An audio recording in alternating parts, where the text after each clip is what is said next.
Health for Life Cooking, and this is where I show you how to get more vegetables and other plant foods into your diet deliciously.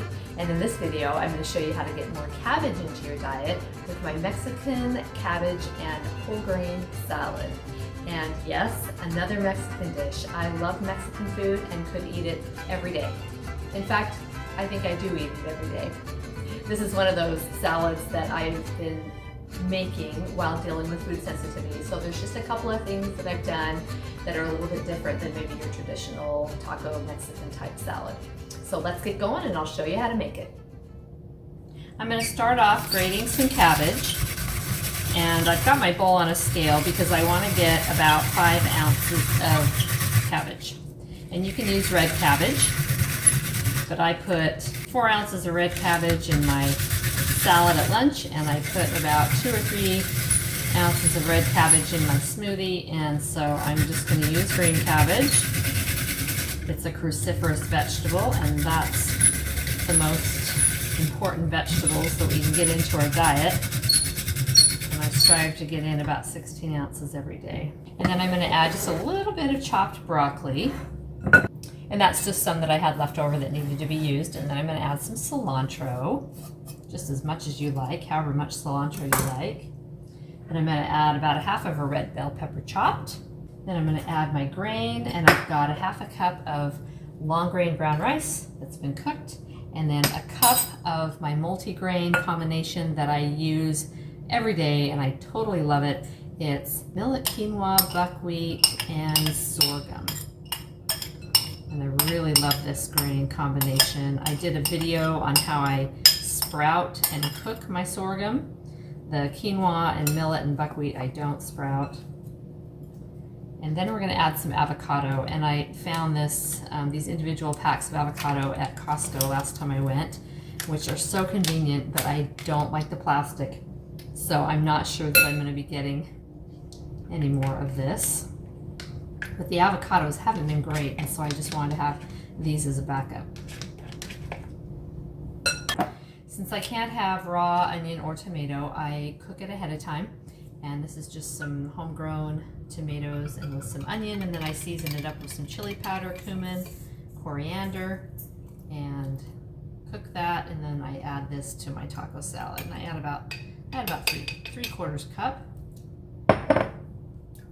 If you can eat raw tomatoes and raw onion, add that instead, and then you can just add some salsa if you like. And then I'm going to put 2 tablespoons of my sweet red hot pepper sauce, and I did a video for that. And then I don't want to forget about some sauerkraut. I most always add sauerkraut to my evening meal. Couple forks full. And I just heard a video from Will Bulsiewicz, who says don't buy your sauerkraut in plastic because the acids in the fermentation leach chemicals out of the plastic. So we're going to look for an alternative for my sauerkraut. I have made it myself, but that is just one more thing to do, so I haven't done that for a while.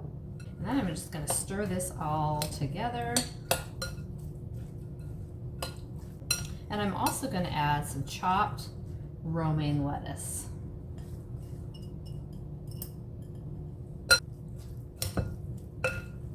And that avocado kind of acts as a dressing.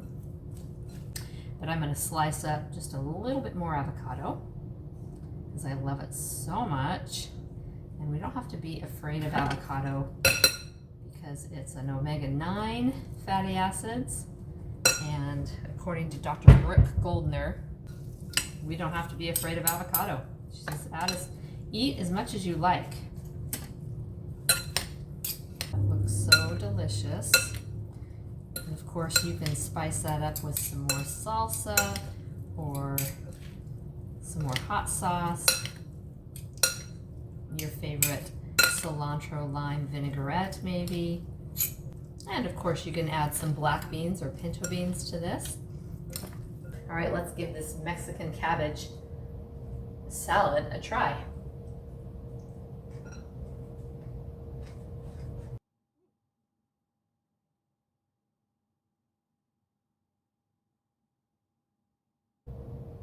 Yep, it's perfect. Love it.